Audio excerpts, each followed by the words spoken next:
전해진 이 미국과 중국의 보복 관세 맞대응 영향으로 오늘 우리 금융시장이 크게 출렁거렸습니다. 취재 기자 연결해 오늘 금융시장 상황 들어보겠습니다. 임종윤 기자. 예, 임종윤입니다. 오늘 금융시장이 크게 출렁거렸다고요?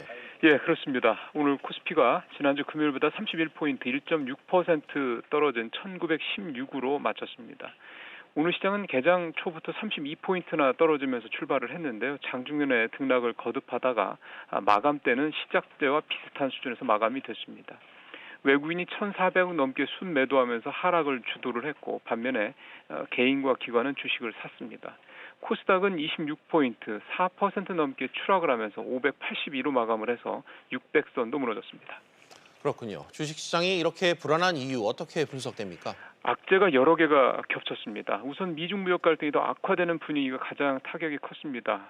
지난 23일 중국이 미국산 수입품 750억 달러치에 대해서 추가 관세를 부과하겠다고 발표하자마자 트럼프 대통령도 10월 1일부터 2,500억 달러치의 중국산 수입품에 대해서 그동안 부과하던 25%보다 5%포인트가 더 높은 30%의 관세를 부과하겠다고 맞대응을 하면서 불안감이 더 높아졌습니다. 여기에다 우리 정부가 일본과의 군사정보보호협정, 즉 GSOMIA를 종료하기로 하면서 한일 간의 갈등이 더 악화될 것이라는 우려감이 생겼고 또 미국과의 동맹관계에 균열이 생길 수도 있다는 걱정이 더해지면서 우리 경제에 대한 불안감이 커지고 있다는 점 역시 주식시장에서 투자심리 악화로 나타났습니다. 지난주에 파월 미 연준 의장이 추가 금리 인하와 관련해서 직접적인 언급이 없었다는 데 따른 실망감도 악재가 됐다는 해석이 나오고 있습니다. 임 기자, 환율도 많이 오늘 올랐다고요? 그렇습니다. 오늘 서울 외환시장에서 원달러 환율은 지난주 금요일 종가보다 7원 넘게 오른 달러당 1217.8원에 마감됐습니다. 오늘 외환시장은 8원 가까이 급등한 1218원으로 시작을 해서 장중한 때 1220원을 살짝 넘기도 했었는데요. 코스피와 마찬가지로 등락을 거듭하다가 개장 가격보다 조금 낮은 수준에서 오늘 장은 마쳤습니다. 역시 증시 하락 원인과 마찬가지로 미중 무역 갈등에 따른 영향이 가장 직접적이었다라는 분석이 나오고 있습니다. 지금까지 SBS MBC 임종윤입니다. 주택 전월세 거래도 매매처럼 실거래 내역을 반드시 신고하도록 하는 이 관련 법 개정안이 발의됐습니다. 사실상 이 전월세 실명제란 말이 나올 정도로 시장에 큰 파장이 예상됩니다. 엄하은 기자가 보도합니다. 더불어민주당 안호영 의원이 전월세 신고 의무화를 골자로 한 부동산 거래 신고 등에 관한 법률 일부 개정안을 대표 발의했습니다. 개정안에 따르면 주택 전월세 계약 시 30일 이내에 계약사항을 관할 시, 군, 구청에 신고해야 하며 공인중개사가 계약서를 작성한 경우엔 중개사가, 임대인과 임차인이 직거래를 한 경우엔 임대인이 신고해야 합니다. 보증금이나 월세 등 가격이 바뀐 경우에도 반드시 변경 내용을 신고하도록 했습니다. 만약 신고하지 않거나 거짓 신고를 하면 각각 100만 원과 500만 원 이하의 과태료가 부과됩니다. 개정안이 시행되면 주택 임대 시장이 투명해지고 특히 세입자 보호가 강화될 수 있다는 설명입니다. 확정일자를 따로 안 받아도 이 신고를 하게 되면 그것을 확정일자와 같은 효과를 주도록 이렇게 되기 때문에 임차인 이중으로 확정일자를 받을 필요가 없죠. 그럼 임차인 재산 보호하는 데도 도움이 됩니다. 개정안 발의에 앞서 김현미 국토교통부 장관은 전월세 신고제 도입 필요성을 꾸준히 강조해왔습니다. 주택 임대차 시장은 아직까지도 임대료와 임대 유형 등에 관한 정확한 실태 파악도 되어 있지 못합니다. 더 나은 국민의 삶을 위해서 정부와 공공이 앞장서서 풀어가야 할 숙제들입니다. 실제로 이번 개정안은 국토부와 공동 검토를 거쳐 마련됐습니다. 전월세 거래 의무 신고 제도는 이르면 올해 말쯤 법안 통과를 거쳐 오는 2021년부터 본격 시행될 전망입니다. SBS CNBC 엄하은입니다. 올해와 내년 이 주택시장에 미분양 물량이 쏟아지고 역전세 현상으로도 이어질 수 있다는 이 국책 연구기관 KDI의 분석 결과가 오늘 나왔습니다. 특히 이 불 꺼진 새 아파트로 불리는 준공후 미분양 물량이 최대 3만 호에 이를 걸로 전망됐는데요. 이한승 기자가 보도합니다. 국책연구기관인 한국개발연구원 KDI는 준공 후에도 분양되지 못하는 주택이 올해와 내년 2만 호에서 3만 호에 달할 것으로 내다봤습니다.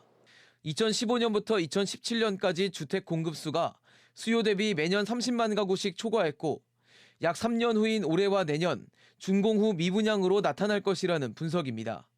KDI는 주택 공급 증가가 미분양 사태뿐만 아니라 역전세 확산으로도 이어질 것으로 우려했습니다. 수도권 전세 가격이 가장 높았던 시기는 2017년 12월과 2018년 2월로 최근 전세 가격 하락을 감안하면 전세 계약 만기가 도래하는 오는 12월부터 역전세가 나타날 수 있다는 설명입니다. 실제로 2017년 말 2억 5천만 원이었던 경기도의 중위 전세 가격은 올해 말 2억 3천만 원으로 떨어질 것으로 예상돼 역전세가 우려되는 상황입니다.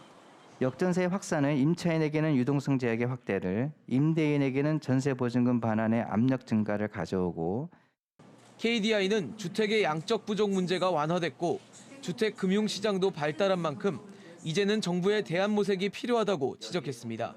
SBS CNBC 이한승입니다. 이런 대외적 분위기는 내년도 국가 예산안에도 반영이 됐습니다. 내년도 예산이 사상 처음으로 500조 원을 넘어설 것으로 예상되는데요. 오늘 오전 당정협의회에서 나온 내용 취재기자 연결해 알아보겠습니다. 신윤철 기자. 일본 이 경제보복에 맞서 내년 예산으로 2조 원을 반영하기로 했다면서요? 네, 더불어민주당과 정부는 오늘 오전 국회에서 2020년도 예산안을 최종 검토하는 협의회를 열었습니다. 이 자리에서 일본 경제보복 관련 예산도 검토됐는데요.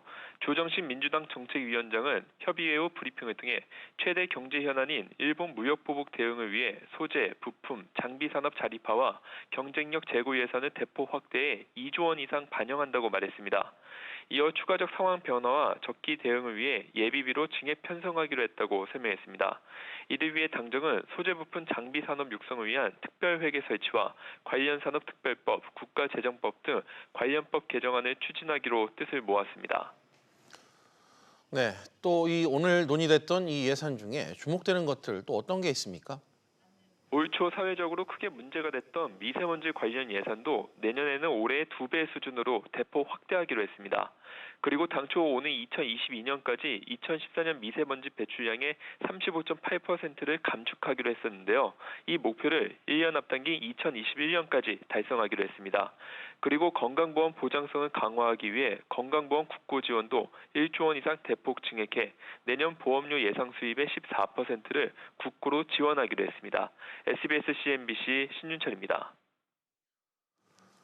문재인 대통령이 생애 처음으로 펀드에 가입했습니다. 필승 코리아란 이름의 펀드인데요. 소재와 부품, 이 장비 분야 기업에 투자하는 펀드에 가입했다고 합니다. 대통령의 그 길 의지가 읽히고 있습니다. 취재기자 연결해 어떤 내용인지 알아보겠습니다. 최나리 기자. 네, 최나리입니다. 문 대통령이 오늘 펀드에 가입하기 위해 직접 은행을 방문했다고요? 그렇습니다. 문재인 대통령은 오늘 오전 서울 중구 NH농협은행 본점을 찾아 필승코리아 펀드에 가입했습니다. 필승코리아 펀드는 소재, 부품, 장비 관련 기업이나 글로벌 경쟁력을 갖춘 국내 기업에 투자하는 주식형 펀드입니다. 일본의 무역 보복에 대한 어떤 대응 조치로서뿐만 아니라 소재 부품 산업의 우리 경쟁력을 높인다면 우리 제조업 전체의 경쟁력을 높이고 마침 그런 시기에 그런 소재 부품 장비 산업에 투자하는 그런 펀드가 저도 가입해서 좀 힘을 보태야겠다. 우리 산업의 탈일본화에 속도를 내겠다는 의지를 나타낸 것으로 풀이됩니다. 네, 그런가 하면 이제 화이트리스트 배제 시행까지 이틀밖에 안 남았잖아요. 일본이 진정성 있는 대화에 나설 가능성 좀 있을까요? 현재로서는 일본의 입장 변화를 기대하기는 어려워 보입니다. 지일파 정치인으로 꼽히는 이낙연 국무총리조차도 일본 측에 나름대로 설득에 노력을 했지만 한계가 있었다며 어려움을 토로했습니다. 네, 최 기자. 일각에선 이 일본의 추가 보복 가능성도 제기하고 있는데 우리 산업의 어떤 분야가 현재 취약합니까? 네, 산업연구원에 따르면 반도체와 디스플레이 소재, 장비 등 위험 품목은 일본 의존도가 높아 즉각적인 대체가 어려운 것으로 조사됐습니다. 지난해 일본에서 수입한 이들 품목은 총 43억 달러로 일본으로부터의 전체 수입액 중 약 8%를 차지했습니다. 일부 우리 산업의 단기적인 피해가 불가피한 상황입니다. 한편 일본 요미우리 신문은 국민 1000여 명 가운데 65%가 화이트리스트에서 한국을 제외하는 것에 대해 지지한다는 설문조사 결과를 내놨습니다. SBS CNBC 최나리입니다. 우리 정부가 지소미아 파기를 결정하면서 일본이 보복성 조치로 금융자금을 회수할 수 있다는 우려가 나오고 있죠.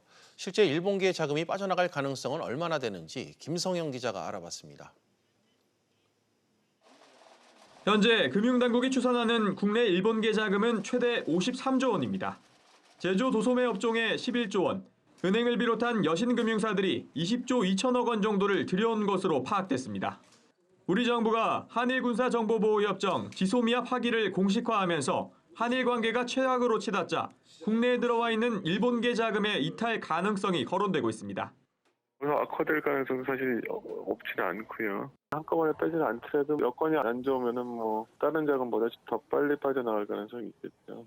국내 일본계 자금은 1997년 외환위기 발생 전에는 금융시장 자금의 20%에 육박했고 당시 일시에 빠져나가며 국내 금융시장에 혼란을 일으킨 바 있습니다. 하지만 현재는 일본계 자금이 차지하는 비중이 크지 않은 데다 국내 금융사들의 신용등급이 높아 일본계 자금이 빠져나가도 금융시장에 큰 충격은 없을 것이란 분석입니다. 경상수지 흑자가 나고 있고 대외 건전도가 높기 때문에 갑자기 빠져나갈 가능성은 적다 이렇게 볼 수가 있죠. 한편 금융당국은 일본의 수출 규제 조치가 금융 분야로 번질 것을 대비해 일본계 자금 이탈에 대한 비상계획을 마련 중입니다. SBS CNBC 김상현입니다. 저축은행과 우체국에서 잠자고 있는 내 돈, 알고는 있지만 이 소액이라 그냥 두고 있지는 않으셨습니까? 앞으로는 이 클릭 몇 번으로 쉽게 내 계좌로 옮길 수 있다고 합니다. 장가희 기자가 보도합니다. 50만 원 이하가 든 통장이 1년 이상 잠자고 있었다면 다른 계좌로 잔액을 옮길 수 있는 계좌 통합관리 서비스가 전 은행권으로 확대 시행됩니다.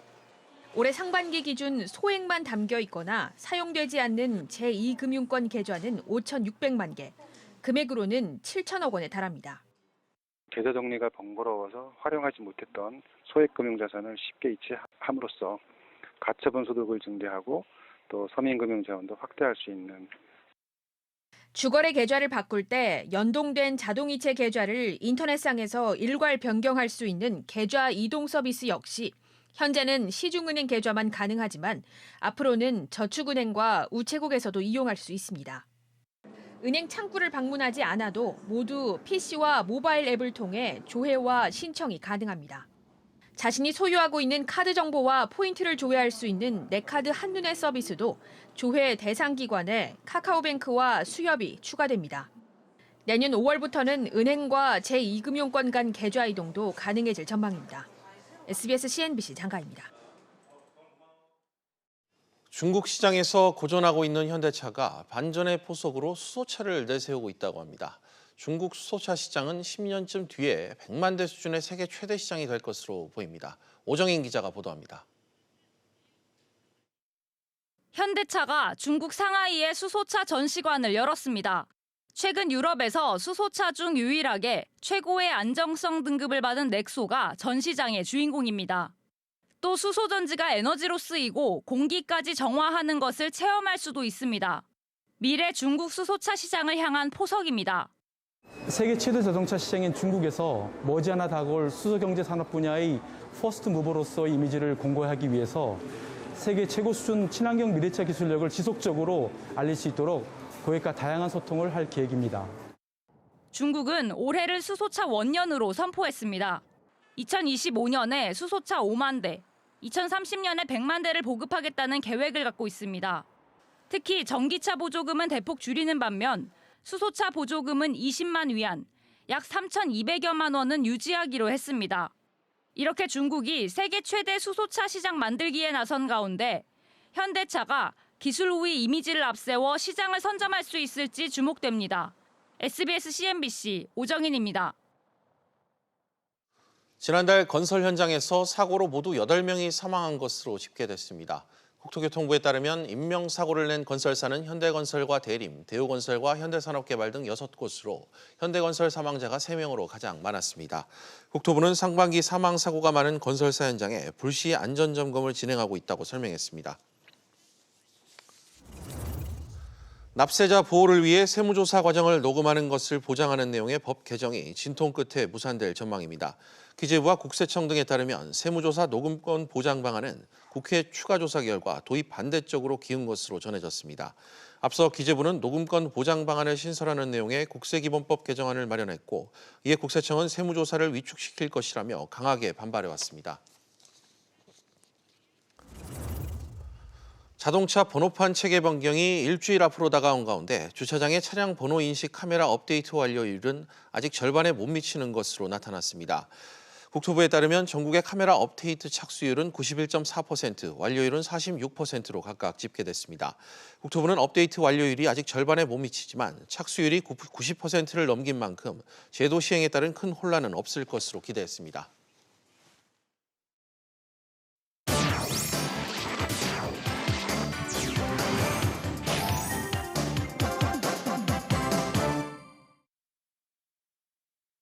주요 이슈를 체크해보는 시간, 이슈 체크 오늘입니다. 그럼 먼저 첫 번째 이슈부터 보도록 하겠습니다. 코롱 티슈진 운명은 골관절염 치료제 이 인보사를 개발한 코롱 티슈진의 주식시장 상장 폐지 여부가 곧 결정됩니다. 한국거래소 기업심사위원회의 논의 결과 발표가 임박한 것으로 알려졌는데요. 자세한 내용 생활경제부 김정현 기자와 짚어보도록 하겠습니다. 김 기자, 네. 지금 현재 티슈진 상장 폐지 여부 결정 어떻게 전망되고 있습니까? 네, 결과 발표를 앞두고 지금 상당히 긴장감이 고조되어 있는 상황인데요. 시나리오는 지금 현재 3가지로 분류됩니다.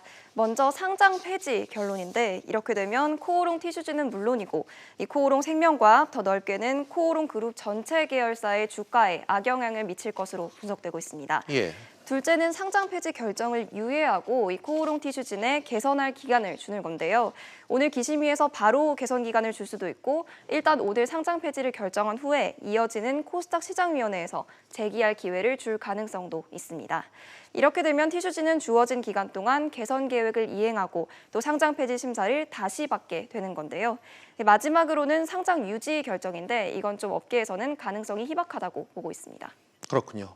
오늘 심사에서 가장 중요하게 보는 부분 어떤 부분일까요? 네, 일단 거래소가 말하는 오늘 심사의 최대 쟁점은 이 인보사 성분 허위 기재 내용이 투자자들에게 얼마나 큰 영향을 끼쳤느냐와 고의성이 있었느냐 이렇게 두 가지인데요. 앞서 한국거래소가 지난달 초에 이 코오롱 티슈진을 상장 적격성 실질 심사 대상으로 지목한 것도 이 상장 심사 서류상 중요한 사항에 허위 기재 또는 누락이 있었기 때문으로 보고 있습니다. 네. 물론 허위 기재의 고의성 여부는 아직 검찰 수사가 진행 중이기 때문에 명확한 결론은 나지 않은 상황인데요. 다만 이번 인보사 논란으로 소액 주주들이 받은 피해는 상당합니다. 이 코오롱 티슈진의 지난해 사업 보고서에 따르면 티슈진의 소액 주주는 약 6만 명 정도로 지분 보유 지분은 37%인데요. 지분 가치는 지난 3월 말 인보사 논란이 불거진 때부터 이 지난 5월 거래 정지 때까지 2달 새 약 6천억 원이 줄었습니다. 예. 이 때문에 업계에서는 상장 유지가 좀 어려울 것이라는 전망이 지배적입니다. 그렇군요. 김 기자, 만약 상장 폐지가 결정이 난다면 향후 절차 좀 어떻게 되나요? 네, 기심위가 상장 폐지 결론을 내려도 이후에 추가 절차가 좀 남아 있는데요. 먼저 15영업일 이내에 코스닥 시장위원회가 이 상폐 여부를 다시 심의 의결하게 됩니다. 여기서 다시 상장 폐지 결론이 좀 나오더라도 티슈진 측이 이의를 제기하면 3차 심의까지 가게 되는데요. 이 때문에 최종 상장 폐지까지는 최대 2년이 걸릴 것으로 보입니다. 한편 이 코오롱 티슈진은 인보사의 허가 취소가 결정된 지난 5월 28일부터 주권 거래가 정지돼 있는 상태입니다. 그렇군요. 김 기자, 잘 들었습니다. 네, 그럼 두 번째 이슈로 넘어가 보도록 하겠습니다. 화면 보시죠. 7년 만에 구조조정. 르노 삼성자동차가 생산량 감소 등을 이유로 7년 만에 인력 구조조정을 추진합니다.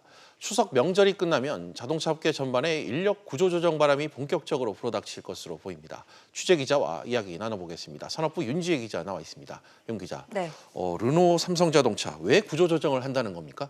네, 르노 삼성차는 지난주 노조를 대상으로 설명회를 열었는데요. 자동차 생산 물량이 줄어들고 있기 때문에 속도 조절이 필요하다는 입장입니다. 이에 따라서 시간당 차량 생산 대수를 현행 60대에서 45대 수준으로 줄일 것이라고 말을 했는데요. 이와 함께 인력 조정이 필요하다는 언급이 나왔습니다. 지난 2012년 대규모 희망퇴직을 받은 이후 7년 만인데요. 다만 구조조정을 언제, 어떻게 또 어느 정도 할지에 대해서는 아직 정해지지는 않았습니다. 예. 앞으로 생산 대수가 전보다 25% 줄어들기 때문에 부산 공장 생산직 지금 1,800여 명을 기준으로 봤을 때 400명 정도가 감원 대상이 될 것이다. 이런 예측만 나오고 있는 상황입니다. 예. 노사가 이르면 이번 주 혹은 다음 달 추석 전까지 만나서 구체적인 논의를 하면 구체적인 방안이 나올 걸로 보입니다. 네, 인력 구조 조정을 지금 이렇게 추진하고 있는데 그렇게 되면 생산량은 구체적으로 좀 얼마나 줄어들게 되나요?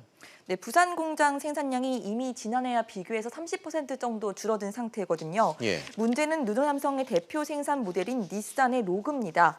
닛산과 계약이 끝나서 올해 말까지만 생산이 되는데 후속 물량 확보가 아직 안 된 상황입니다. 닛산 로그는 한때 연간 12만 대까지 생산을 했는데 올해에는 예상 생산량 겨우 6만 대를 바라보고 있는 실정이거든요. 예. 또 내년 초 판매에 들어가는 신형 SUV로 내수를 키우고 유럽 수출 물량을 대체하겠다. 이런 계획을 세우고 있는데 지금 노사가 인근단체 협상 불발로 파업 등을 계속 겪어오면서 아직 프랑스 본사와 본격적인 논의도 시작을 이렇게 제대로 못한 상황이라서 좀 더 시간이 걸릴 것 같습니다. 그렇군요. 지금 상당히 생산량도 그렇고 좀 불확실한 상황이 연속인 것 같습니다. 네. 르노삼성뿐 아니라 그런데 쌍용차 등 다른 업계도 좀 구조조정 소식이 들려오고 있네요. 네, 맞습니다. 쌍용차는 올해 상반기 약 780억 원의 이 영업 적자를 기록한 상황인데 네. 쌍용차가 최근 예병태 사장이 비상경영 체제 돌입을 선언을 했습니다. 이미 임원 20% 축소와 급여 10% 삭감 조치를 시행을 해서 선제 대응에 나선 상태인데요. 한국GM도 경남 창원 공장 조립 1라인을 현행 2교대 근무에서 1교대로 전환하는 방안을 고민하고 있습니다. 예. 판매 부진으로 인해서 이 창원 공장 가동률은 60%에도 못 미치는 걸로 알려지고 있습니다. 그렇군요. 완성차 업체가 이렇게 힘들면 고스란히 이 우려와 피해가 부품업체로 좀 전가될 것 같아요. 네, 맞습니다. 우리나라에서 가장 큰 부품사 중 한 곳인 만도 역시 지난 6월 말 비상경영 체제에 돌입을 하면서 이번 20%를 감원했습니다.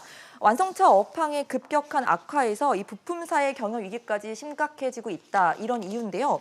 앞으로도 국내에서는 이 말씀드린 것처럼 이 국내에서는 임단협, 둘러싼 노사 갈등이 계속될 것으로 보이고 또 대외적으로는 이 미중 무역 분쟁이라는 불확실성이 계속되고 있기 때문에 완성차 업체들의 돌파구가 쉽지 않을 것으로 보입니다. 예. 이에 따라서 인력 감축이라는 이 고강도 구조조정은 앞으로도 계속 이 업계 전반으로 확산될 수 있다. 이런 우려가 나오고 있는 상황입니다.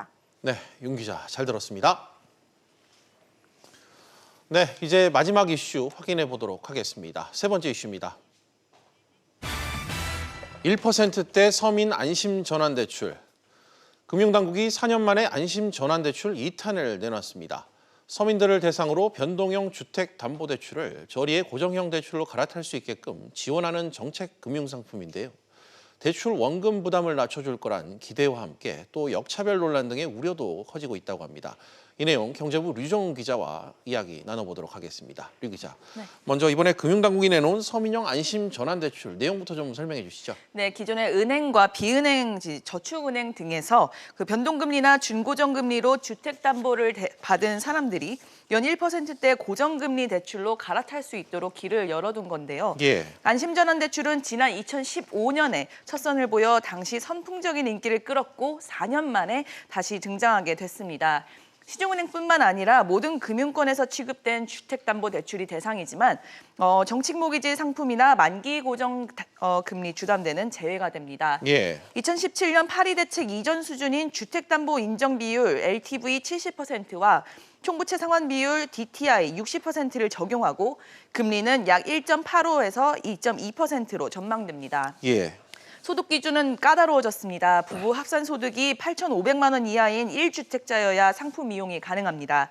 신혼부부나 2자녀 이상 가구는 부부 합산 소득이 1억 원 이하까지 가능합니다. 주택 가격은 시가로 9억 원 이하여야 하고 대출 한도는 최대 5억 원입니다. 네, 당시 첫 번째 안심 전환 대출이 나왔을 당시 은행 창구에서 상당히 인기가 많이 끌었던 걸로 알고 있는데 이번에 나오는 2탄도 좀 흥행이 예상되나요? 네, 일단 대출자들에게는 금리 부담을 낮출 수 있는 기회여서 대기 수요가 많을 것으로 예상이 되고 있습니다. 하지만 현재 금리가 전반적으로 빠르게 하락하는 추세라는 점이 변수인데요. 현재도 변동금리가 고정금리보다 낮은데 변동금리를 놔두면 금리가 더 내려갈 가능성이 있어서 고정금리로 갈아타려는 수요가 적을 수도 있다는 분석이 나옵니다. 그렇군요. 류 기자, 이 소득 여건도 좀 깐깐해졌다던데 이 내용도 좀 짚어주시죠. 네, 소득 여건과 관련해서는 연소득과 주택 가격이 기준인데 다소 논란이 조금 있습니다. 서민을 판단하는 기준이 소득 대신 총 자본이어야 한다는 주장이 나온 건데요. 주담대가 없는 이들 중에 97%가 넘는 이들이 거주주택 외의 부동산을 보유하고 있는 한편 주담대를 받은 이들 중에 35%만이 거주주택 외 부동산을 가지고 있다라는 연구 결과가 나왔습니다. 예. 즉 서민을 판단하는 여부가 소득보다는 자본에 초점을 둬야 한다는 주장입니다. 그리고 아울러서 만기 고정 대출을 받은 대출자들을 안심전환대출 대상에서 제외한 것을 두고도 형평성 논란이 일어나기도 했는데요. 예. 하지만 이에 대해서는 이미 2015년 첫 안심전환대출이 나왔을 때 대다수가 대출을 갈아탔고 그리고 2016년 이후부터는 혼합형상품이 대세였던 만큼 형평성이 어긋나는 것은 아니라는 것이 은행권의 설명입니다. 네, 류 기자 잘 들었습니다. 퀴즈 플러스 계속해서 오후 토론으로 이어가겠습니다. 오후 토론은 시청자 여러분들도 유료 문자 100원으로 의견 보내주시면 실시간 토론에 참여하실 수 있습니다. 샵 3698번으로 많은 참여 부탁드리겠습니다.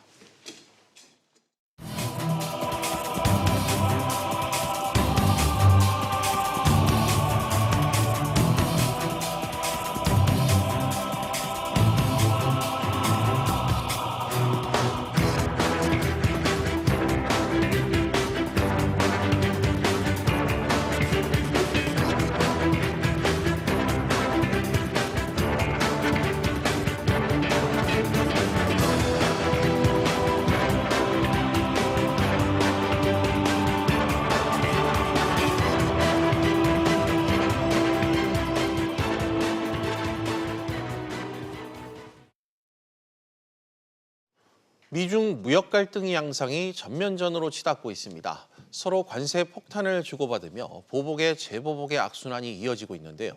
협상을 통한 해결의 실마리가 나타나지 않을까 하는 일말의 기대도 한풀 꺾인 지금 그런 상황입니다. 오늘도 관련해 두 분과 이야기 나눠보는 시간 같습니다. 강준영 한국외대 국제지역대학원 교수와 서지용 상명대 경영학과 교수 나오셨습니다. 두 분 어서 오십시오. 안녕하세요. 안녕하세요. 네, 먼저 이 얘기부터 꺼내고 싶습니다. 트럼프 미국 대통령이 트위터에 파월 연준 의장과 시진핑 주석 중 누가 더 큰 적이냐 이런 글을 남겼다고 합니다. 화면에 지금 나오고 있죠.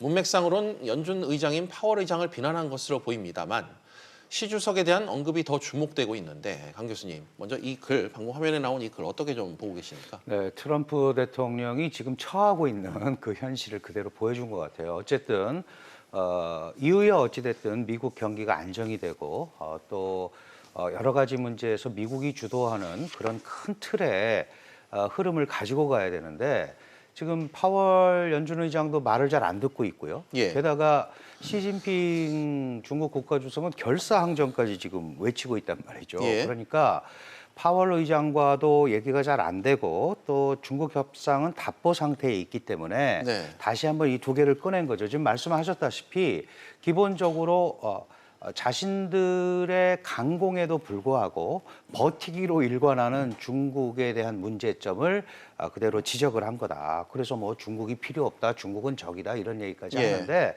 잘 아시다시피 중국의 대응이 만만치 않습니다. 왜냐하면 작년 3월 23일에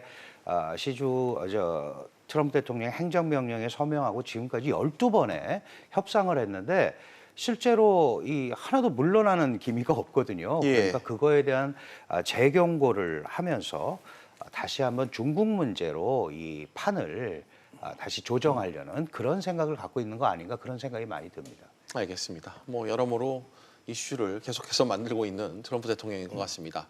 사실 대중 무역을 바라보는 이 트럼프 대통령의 시각엔 큰 변화가 없긴 했습니다. 관세 폭탄부터 이 주력 IT 기업인 화웨이 제재 그리고 최근 환율 조작 경고까지 중국을 전방위로 압박했던 게 서 교수님 사실 트럼프 대통령 아니었습니까? 예, 맞습니다. 최근에 8월 중이죠. 8월에 3천억 불 규모의 중국산 제품에 대해서 10% 관세 부과한 거 외에도 정치 외교적으로 상당히 중국을 압박하고 있습니다. 대만에 대해서 22억 달러 규모의 무기를 이제 판매하겠다고 발표한 적도 있고요. 그다음에 최신 전투기 F-16V에 대해서 이제 트럼프 행정부가 이제 판매 승인을 내주고 있고요. 그다음에 또 최근에 이제 홍콩 시위에 대해서도 중국 정부가 이제 무력 진압하는 거를 이제 적극 반대한다는 그런 점을 이제 시사하면서 정치 외교적으로 상당히 개입하면서 중국을 이제 압박하는 양상입니다. 알겠습니다. 여기서 관심은 중국이라고 볼 수 있겠습니다. 그간 이 미국의 비위를 맞추는 듯한 이 대응 조치에서 이제는 뭐 강경 대응을 하는 그런 모습을 연출하고 있죠. 중국 내 주요 매체들도 물러서지는 않겠다. 시간은 중국의 편이다. 이런 보도들을 계속해서 내놓고 있습니다. 강 교수님, 이젠 중국도 대미 협상에서 자신감이 있다. 이런 자신감이 좀 깔렸다고 봐야 될까요? 일단 고육지책일 수도 있는데요. 네. 지난 1년여를 이렇게 견뎌보니까 예. 생각한 것보다 파급력이 크지 않은 것 같다. 좀 더 버틸 수 있다는 생각을 하는 것 같습니다. 네.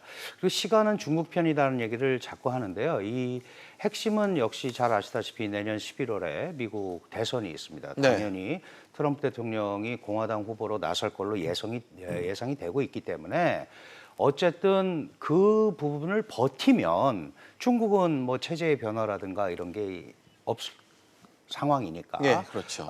그걸 좀 시간은 중국 편이다라고 이렇게 생각을 하는 것 같고요.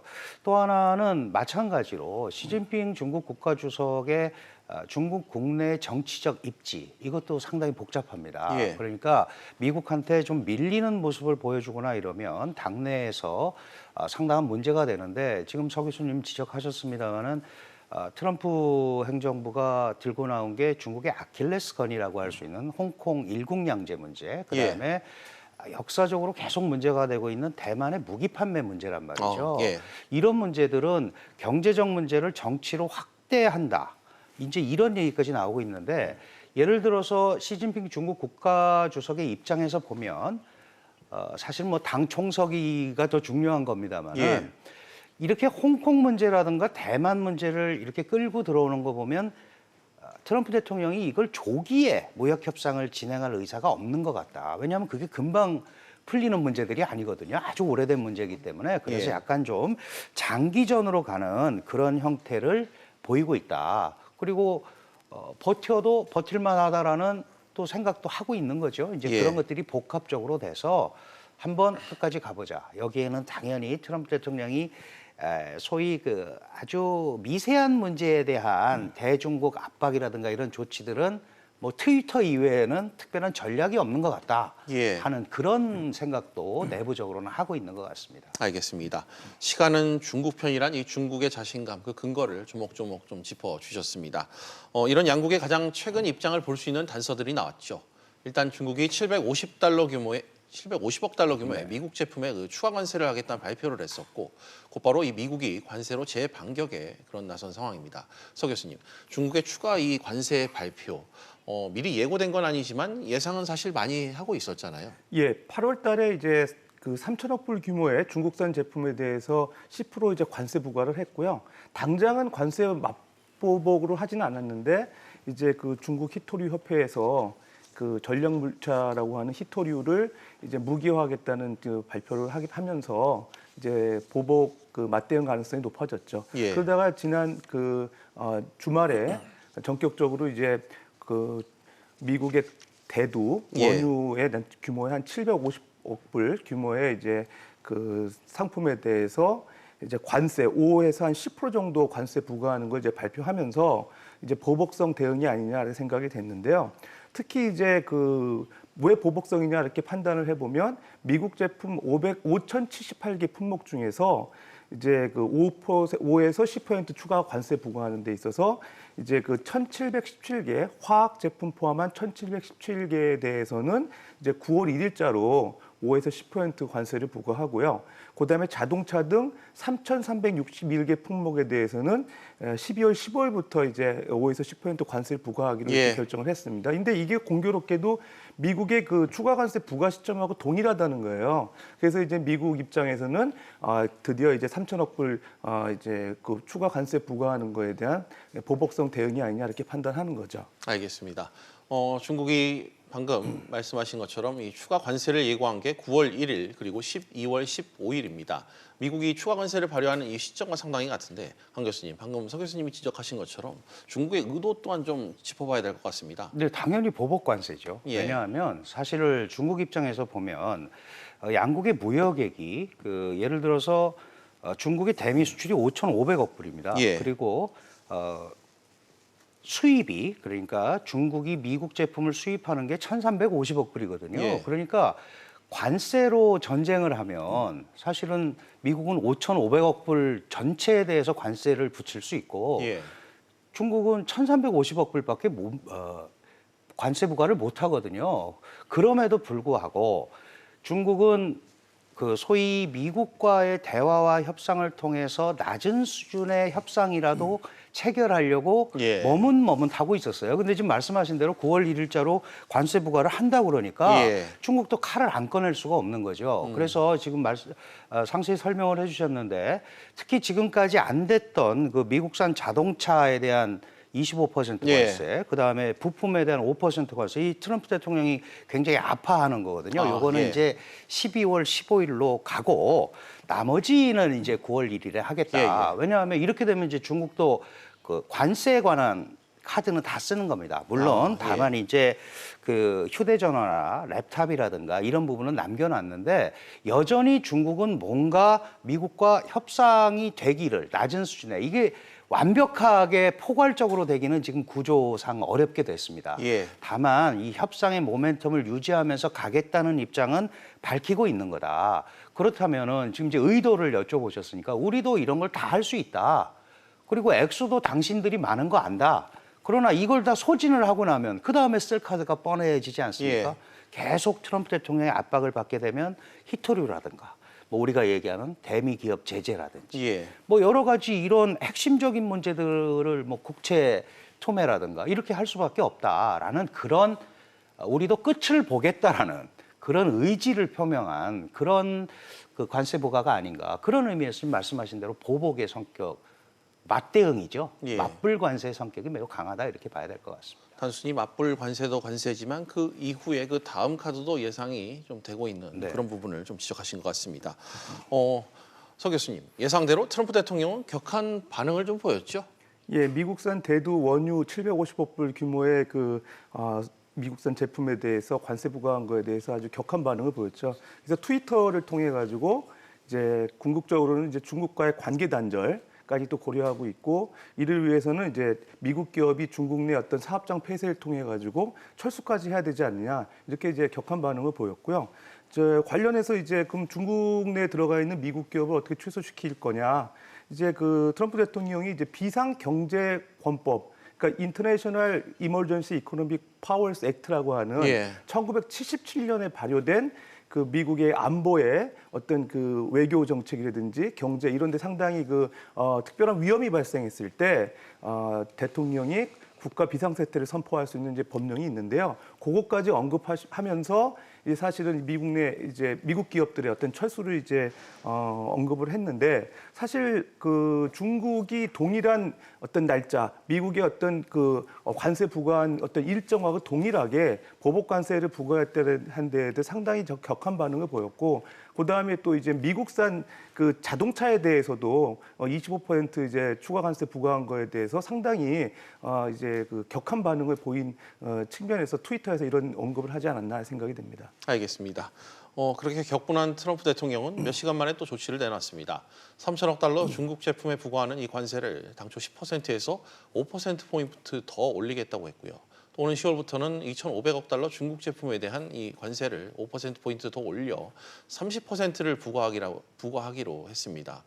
서 교수님, 이렇게 되면 사실상 미국과 중국 모두 상대국서 수입하는 모든 물량의 관세를 부과하는 것 같은데 좀 그런 상황 아닌가요? 예, 그렇습니다. 중국이 이제 미국산 대두 원유 포함해서 750억 불 규모의 5에서 10% 관세를 이제 9월 달하고 12월 15일 날 이제 부과하기로 지난 주말에 발표했고요. 그러다 보니까 이제 트위터를 통해서 이제 미국 이제 트럼프 대통령이 이제 2,500억 불 규모의 중국 상품의 관세가 기존에 25%였는데 그 5% 올리겠다, 30%로 올리겠다. 그다음에 이제 3천억 불 규모의 규모 상품에 대해서는 10%에서 15% 올리겠다. 그러니까 총 5,500불 규모의 그 상품에 대해서 5% 이제 추가 관세 부과하겠다 이렇게 맞대응을 한 거죠. 그러면 결과적으로는 이런 양상이 앞으로 지속될 가능성이 있습니다. 그래서 결과적으로는 미국이 또 추가 관세를 하게 되면 중국도 거기에 맞대응을 하는 그런 양상이 당분간 진행되면서 마치 이제 미중 무역 갈등이 이제 치킨 게임 양상으로 심화될 가능성이 있어 보입니다. 알겠습니다. 그런데 이 트럼프 대통령이 여기서 더 나아가서 미국 기업의 중국 사업장 폐쇄를 요구하는 그런 극단적인 카드를 지금 한 교수님 꺼낸 것 같습니다. 좀 어떻게 보십니까? 뭐 중국이 필요 없다 그러니까 당연히 거기서 사업하려고 애쓰지 마라 이런 얘기죠. 근데 잘 아시다시피 그 중국의 대미 대응, 그러니까 이 관세 부과 조치가 초창기 나올 때 대미 대응으로 이제 크게 꼽은 게 히토류라든지 미 국채라든지 또 하나가 이제 중국에서 활동하고 있는 미국 기업에 대한 보이지 않는 제재, 뭐 이제 이런 거가 있었거든요. 어쨌든 중국 시장에서 생산을 하고 그걸 제3국으로 수출을 하든지 중국 내수 시장에서 쓰든지 뭔가 중국 시장이 기반이 돼서 가는 거란 말이에요. 그리고 중국 같은 데에서는 아마 중국 같은 대체 시장을 미국이 찾기 어려울 거다라는 생각을 계속 하고 있습니다. 그래서 이것이 미국 기업들한테는 상당한 압박이 될 거다라고 생각을 하고 있는데 트럼프 대통령이 오라고 그런 거 아니에요. 근데 사실은 이 부분은 우리가 조금 더 이제 이론적으로 살펴볼 필요가 있는데 미국은 사실 달러를 찍어내는 나라란 말이죠. 그래서 90년대 중반에 제조업은 삼국으로 이양을 하고 거기서 생기는 달러라든지 이런 거를 자신들이 관리하는 국제 금융을 이제 핵심으로 쥐는 이런 시스템을 채택을 했단 말이에요. 근데 지금 트럼프 대통령이 지난번 선거 전에서도 얘기했지만 자신의 그 제조업 기지 부활 또는 이 소위 팜벨트라고 그러죠. 그 자신의 기반이 되는 중서부의 농민들을 안고 가야 됩니다. 그러니까 결국 제조업을 재부흥시키고 농산물을 가지고 가는 이런 걸 써야 되는데 지금 G7회에서 아베 총리가 대신 사주기로 했잖아요, 옥수수를. 그러니까 이렇게 매우 다각도로 지금 자신의 경제에 대한 어떤 흐름이 온전하다라는 걸 보여주기 위해서 굉장히 애를 쓰는 거고 그중에 이런 강수를 두는 거다. 지금 국가 비상 경제권 뭐 얘기했는데 사실은 이렇게 따지면 미국한테 흑자 내는 국가들은 뭐 다 여기에 걸려드는 거 아니겠습니까? 좀 무리한 면이 있지 않아 없어 보입니다. 알겠습니다. 서 교수님, 물론 이 트럼프 대통령이 직접 기업들에게 철수 명령을 하는 이걸 실행에 옮기는 건 어려울 수 있어도 미국 기업들의 탈중국을 압박하는 수단들은 좀 많지 않을까요? 국제비상경제권법 IEPA 요거를 이제 발동해가지고 사실은 미국 기업들을 철수시키는 방안이 있긴 한데 역사적으로 보면 사실은 요 법령이 이란 그 인질 사태라든가 이라크의 쿠웨이트 침공, 그다음에 러시아의 크림반도 병합 이런 어떤 안보 위협 사안에서만 적용됐던 사례가 있어요. 통상 문제에 대해서는 적용이 안 됐었거든요. 근데 이제 이 법을 보게 되면은 실제로 이제 법 자체가 대통령의 권한을 포괄적으로 규정하고 있습니다. 그런 측면에서 보면은 트럼프 대통령이 워낙 돌출행동 가능성이 있기 때문에 통상 문제라고 하더라도 이 법을 적용하지 말라는 법은 없어요. 그래서 가능성도 있긴 하지만 현실적으로는 중국 내 기업을 철수시키는 것보다는 추가적으로 미국 기업이 이제 중국에 진출하거나 투자하려고 하는 기업을 제한할 가능성이 있다고 생각이 되고요. 그 외에도 이제 중국산 제품에 대해서 관세를 극단적으로 높여가지고 오히려 중국의 보복 그 조치를 유도함으로 인해 가지고 미국 기업이 이제 탈중국하는 그런 것도 노릴 수 있고요. 그다음에 중국 내 이제 진출하려고 하는 미국 기업에 대해서 미국 정부로부터의 어떤 그 여러 가지 그 각종 지원 그 리스트에서 배제함으로써 탈중국하는 그런 것도 이제 모색할 가능성이 있어 보입니다. 알겠습니다. 강 교수님, 이런 분위기에서는 중국 내에선 대려 협상을 포기하고 노딜에 나서야 된다. 이런 강경론도 지금 제기가 되고 있습니다. 덧붙여서도 하나를 또 여쭤보면은 중국이 안보를 위협하거나 중국 기업을 차별하는 외국 기업에 제재를 할 수 있다. 이런 블랙리스트를 준비하고 있다.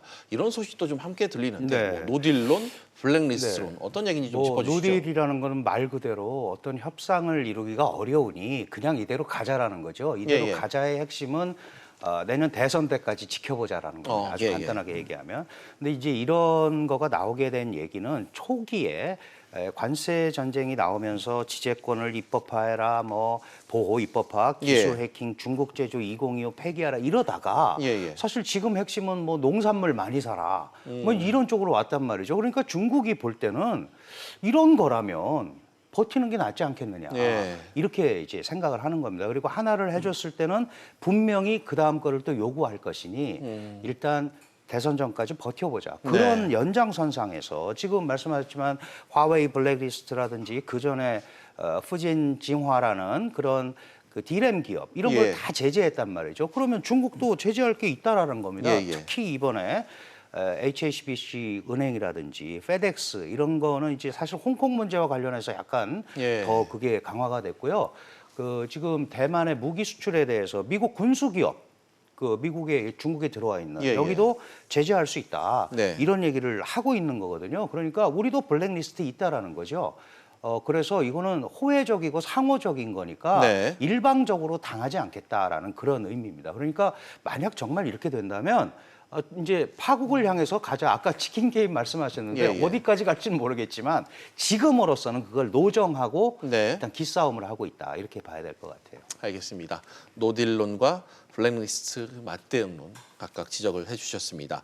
서 교수님, 이외에 이 중국의 추가 카드로 거론되는 앞서 강 교수님이 언급하셨던 이 히토리오 수출 제한 조치 등도 지금 거론이 되고 있죠. 예, 물론입니다. 지난 8월에 이제 중국이 시사한 바가 있고요. 히토리오 전략 무기할 가능성이 있는데 일단은 그 2010년에 일본이 실제로 점유하고 있는 센카쿠 열도 영유권 문제를 두고서 이제 중국하고 일본이 이제 갈등을 놨을 때 이제 중국이 히토리오 수출 금지한 사례가 있습니다. 4차 산업혁명의 사실 쌀이라고 하죠. 히토리오가 반도체라든가 뭐 스마트폰이라든가 그다음에 전기차 이런 그 첨단 제품 군용 무기에 이제 제조하는데 필수적인 어떤 광물이고요. 이게 히토리오 매장량이 한 4,400만 톤 정도가 된다고 그래요, 중국이. 그래서 전체 세계 전체로 보면 한 40% 정도를 차지하고 있는데 실제 생산량은 한 전체 90% 정도 된다고 합니다. 그래서 이제 미국이 중국의 히토리오 수입을 한 80%를 의존하고 있다고 그래요. 그러니까 결과적으로 지난 그 7월 달에 중국에 대해서 이제 미국이 관세 부과했을 때도 이 히토리오만큼은 사실은 관세 부과 대상에서 뺀 적이 있거든요. 그만큼 이제 중국 입장에서는 이제 미국의 아픈 부분이라고 생각을 해가지고 히토리오를 전략 무기할 가능성이 충분하다고 봅니다. 알겠습니다. 히토리오가 상당히 중요한 역할을 할 수 있다는 관측을 좀 내놓으셨습니다. 미중 갈등이 최악의 국면을 지금 맞고 있죠. 양국의 갈등을 풀기 위한 모멘텀을 찾기도 지금 두 분 말씀대로 쉽지가 않은 그런 상황입니다. 강 교수님, 만약 이렇게 되면 당장 다음 달에 있을 워싱턴 협상 결과도 좀 불투명할 것 같습니다. 그렇습니다. 실제로는 중국 측에서는 약간 기대를 했던 것도 있어요. 왜냐하면 12월 15일 연기론까지 나오고 그러니까 좀 준비를 하다가 이게 맞은 거거든요. 지금 중국은 그렇게 이 환율 조작국까지 지정하면서 이렇게 나온다면 뭐 지금 7도 용인했는데 7.4위안 정도 가면 기존의 관세 상승분 다 흡수할 수 있습니다. 7.8원 가면은 실제로 9월 1일 이후에 하기로 한 거 다 흡수할 수 있거든요. 물론 그렇게 되면 중국은 자본 유출이 우려되죠. 그래서 사실 딜레마에 빠져 있습니다. 미국도 한없이 밀어붙이지 못하는 게 결국은 세계 경기가 어려워지면 안전자산에 관한 수요가 증가할 거고 그러면 그게 달러 쪽에 많은 관심이 갈 것 아니겠습니까? 그러면 트럼프가 생각하는 달러 약세는 또 물 건너간단 말이죠. 그래서 서로 이런 최악의 국면은 안 건드리고 가야 되는데 적어도 현재까지는 이 부분에 대해서 서로 물러날 가능성이 없다 이렇게 보는데 그렇다고 협상을 안 하는 건 절대 아닙니다. 뭐 협상한다고 싸우지 않는 건 아니니까 협상의 모멘텀은 유지하면서 이렇게 지지부진한 이런 어떤 흐름 속에 장기전화될 가능성이 매우 높다 이렇게 봐야 될 것 같습니다. 알겠습니다. 내달 중국과 미국의 고위급 무역 협상의 불확실성이 높아지고 있다 이런 소식을 좀 지적하셨습니다. 마지막 질문은 이 두 경제 대국 간의 싸움으로 인한 우리 경제에 미칠 영향을 서 교수님께 좀 여쭤보도록 하겠습니다.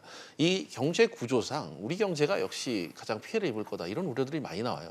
수출 주도 중심이기 때문에 지금 강 교수님께서 말씀하신 대로 미중 무역 갈등이 이제 상당히 장기화됐을 때 우려되는 측면이 있죠. 특히 이제 중국이나 미국 경제가 안 좋아지면서 이제 최근에 이제 미국의 증시, 그다음에 그 중국의 뭐 상하이 종합지수라든지 홍콩 지수, 항생 지수가 다 이제 사실 급락하면서 그 어떤 수출 기업들의 실적이 안 좋아질 거로 예상이 되고요. 더군다나 이제 그 우리나라 같은 경우 수출 중심이기 때문에 미국이나 중국에 대한 그 수출 수요가 감소하게 되면은 수출 실적이 안 좋아지기 때문에 주요 기업들의 어떤 실적이 안 좋아질 거예요. 그래서 오늘도 사실 보게 되면은 여러 가지 그 주요 그 우리나라 그 코스피 상장 기업들, 주요 중심 기업들의 그 주가가 많이 이제 떨어졌잖아요. 그런 걸 보더라도 앞으로 이제 실물 경제 측면에서 수출 실적이 많이 감소돼서 경기가 안 좋아질 가능성이 있고요. 더 우려되는 거는 사실 어떻게 보면 최근에 그 글로벌 경기 불안이 되다 보니까 이제 불확실성이 높아지면서 안전 자산에 대한 선호 심리가 높아지면서요. 특히 이제 금이라든지 뭐 달러라든지 엔화라든지 이런 쪽에 많이 이제 수요가 높아지고 우리나라 사실은 그 증시에서 빠져나가는 외국인 자금들이 많아지고 있어요. 8월 한 달만 보더라도 외국인들이 한 2조 원 이상을 사실은 순매도하고 있거든요. 그러면 결과적으로 이러한 그 외화 자금들이 해외로 유출될 가능성이 높아지게 되면 원달러 환율이 이제 급등하게 되죠. 최근에 이제 1,220원 이상 이제 환율이 올라갔는데 이런 것들이 결과적으로는 우리나라의 어떤 경제에 상대 부정적 영향을 줘서 잠재 성장률에도 악영향을 주고요. 결과적으로는 이제 그 외환 시장이 불안해지게 되면 우리나라의 어떤 그 수출 의존도가 높은 경제 구조에서 상당히 이제 불안 요인이 되는 거죠. 그래서 앞으로 이제 뭐 국내 민간 소비라든가 민간 투자 같이 내수 시장 진작을 위해서 정부가 좀 그 어떤 유인책을 강구할 필요가 있고요. 정부의 효율적 재정 투자도 필요하다고 봅니다. 그리고 지금 4천억 불 수준의 그 외환 보유고를 가지고 있는데 이런 걸 관리를 잘하는 측면에서 2010년 2월달에 종료된 그 미국과의 그 통화 수합도 한번 다시 체결해 보는 게 좋지 않을까 생각됩니다. 네, 뭐 진단까지 앞으로 또 어떤 대응책이 있는지까지 짚어주셨습니다. 일단 오늘 두 분 말씀 여기까지 듣도록 하겠습니다. 오늘 두 분 나와주셔서 고맙습니다. 예, 감사합니다. 감사합니다.